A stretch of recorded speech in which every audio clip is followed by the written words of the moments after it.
हाँ जी, तो हम आ गए हैं अपने टेक्स्ट के पेपर के एमसीक्यू सॉल्यूशन को लेकर। तो एमसीक्यू सॉल्यूशन थोड़ा पहले आ जाते हैं, लेकिन एक वॉइस इशू की वजह से थोड़ा सा डिले हो गया, लेकिन फिर भी हम सेम डे पर आपको टाइमली प्रोवाइड करते हैं एमसीक्यू सॉल्यूशन। तो टेक्स्ट का पेपर ऑल एंड ऑल ठीक ठाक पेपर था, पिछली बार की तरह बहुत ज्यादा मुश्किल और आउट ऑफ द बॉक्स नहीं आया था। पास होने में आपको कोई प्रॉब्लम नहीं आ रही होगी, और हम आपको इनकम टैक्स और आपको जीएसटी दोनों के सॉल्यूशन जल्दी से प्रोवाइड करते हैं। टू द पॉइंट बातें करेंगे बिल्कुल। सबसे पहला क्वेश्चन था सर मेसेस वाईकेआर एलएलसी का, जो फॉरेन पोर्टफोलियो इन्वेस्टर था, कि इसकी अमाउंट कौन से हेड में टैक्सेबल होगी। तो भाई शेयर्स में डील कर रहे हैं तो कैपिटल गेन अमाउंट हेड में टैक्सेबल होगी। बच्चों ने इसके अंदर क्या गलती होगी कि वो पीजीबीपी के अंदर अमाउंट लिखकर आए होंगे। नेक्स्ट आते हैं केस सिनेरियो नंबर 1, विजय वाला पॉइंट जो है, मतलब सुंदर बहुत क्वेश्चन बनाया उन्होंने। What shall be the amount of deduction available to Vijay in respect of the contribution to pension scheme. पहली चीज तो वो बाय डिफॉल्ट टैक्सेशन सिस्टम में है, जिससे उसे ऑप्ट आउट नहीं किया है।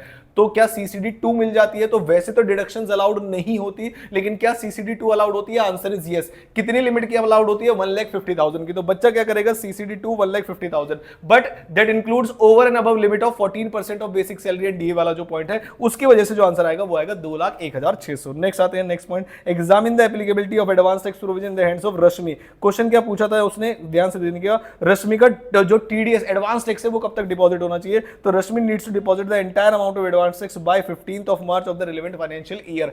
अलग अलग टीचर्स के अलग अलग आंसर्स पॉसिबल हो सकते हैं, टेक्स्ट में अलग अलग असम्पशंस पॉसिबल हैं, तो कोई भी सही और कोई भी गलत नहीं है। लेकिन मैं आपको बता दूं, अगर 30 मार्क्स के एमसीक्यू है तो 2 या 3 मार्क्स के ही ऊपर नीचे होगा, इससे ज्यादा नहीं होगा, तो इस बात का ध्यान रखिएगा आप। Next, in whose hands rental income will be tax Vijay, Rashmi और अनुष्का। तो 4,15,800 shall be taxable in the hands of Anushka and nothing shall be taxable in the hands of Rashmi and Vijay. Point number 20 का आंसर है। Next, assume property was gifted by Vijay to Bhanu. तो क्या होगा? तो पहले तो मेरे को इसमें 2 पॉइंट क्या बता रहा हूं मैं आपको। पहले ये देखिए कि क्लबिंग के प्रोविजन एप्लीकेबल कब होते हैं। जब आप गिफ्ट माइनर सन को करते हैं तब क्लबिंग के प्रोविजन एप्लीकेबल होते हैं, या मेजर सन पे भी हो जाते हैं। यहां पर आपको डाउट होगा। तो 4,05,800 तो अमाउंट तो सभी में सेम है। Shall be tax in the hands of Vijay and nothing shall be taxable in the hands of Bhanu.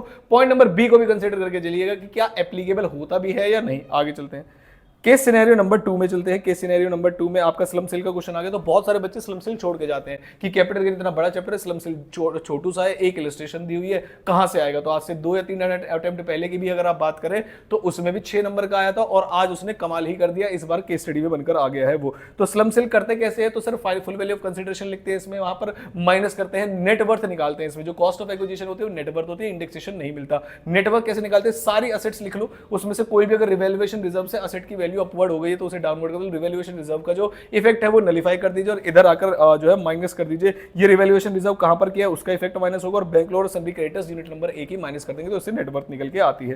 तो चलते हैं बेटा।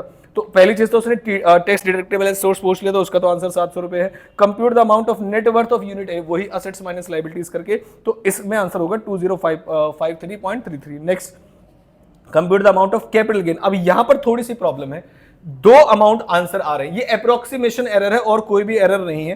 303.33 आंसर जो है वो भी पॉसिबल हो सकता है, और 303.88। तो अगर आप नियरेस्ट तक जाएंगे और एंड तक कैलकुलेशन करेंगे, कहीं भी राउंड ऑफ नहीं करेंगे, तो आंसर आपका डी आएगा। अदरवाइज आपने कहीं राउंड ऑफ कर दिया होगा तो आंसर आपका 303.33 आएगा। कौन से अमाउंट का डिफरेंस आ रहा है एमसीक्यू में, वो भी आपको रीजन बता रहा हूं, अदरवाइज डिफरेंस नहीं आएगा। नेक्स्ट, तो केस सिनेरियो नंबर 3 में आते हैं। केस सिनेरियो नंबर 3 में 33333, जल्दी चलिए। Next, importation of service during the month of October that will be treated as supply. तो वो होगा 3,50,000 रुपए। नेक्स्ट, ये तो मतलब जीएसटी के तो बड़े आसान थे ये वाले। तो date by which invoice must be issued. तो ध्यान रखिएगा, जब भी इनवॉइस की इशू करने की बातें होती है और गुड्स से रिलेटेड बात होती है, तो गुड्स में हम 2 ही चीजें पता करते हैं, if the movement is involve and if the movement is not involve. And if the movement is involve then date of removal of the factory, जो डेट होगी उस दिन या उससे पहले पहले इनवॉइस इशू हो जाना चाहिए। और अगर मूवमेंट इन्वॉल्व नहीं है तो जिस दिन आपने रिसिपेंट को अवेलेबल कराई है गुड्स उस दिन हो जाना। तो इसमें मूवमेंट इन्वॉल्व थी, फैक्ट्री से गेट से निकला था 26 तारीख को, तो ये हो गया। प्लेस ऑफ सप्लाई तमिलनाडु है, और स्टेटमेंट कब तक हो जानी चाहिए, जिसमें डिटेल्स हम वगैरह प्रोवाइड करते हैं, तो 10 अगस्त मतलब अगले महीने की 10 तारीख तक। और the effective date for registration वो 14 अप्रैल होगा, क्योंकि जिस दिन लायबल तक विद इन 30 डेज क्या क्या किया उसने, उस वाले प्रोविजन के साथ साथ। टैक्स पेबल 56,000 होगा दोनों सीजीएसटी एंड एसजीएसटी में। और 15 पॉइंट में आते हैं, एक राउंडिंग ऑफ की वजह से यहां पर भी प्रॉब्लम है। आंसर फाइनल आंसर 991 है, लेकिन आप मुझे कमेंट करके बताएंगे कि आपका आंसर कहीं पे 976 आया था या नहीं आया था, और अगर नीचे कमेंट करेंगे तो मैं उसकी एक्सप्लेनेशन आपको दूंगा।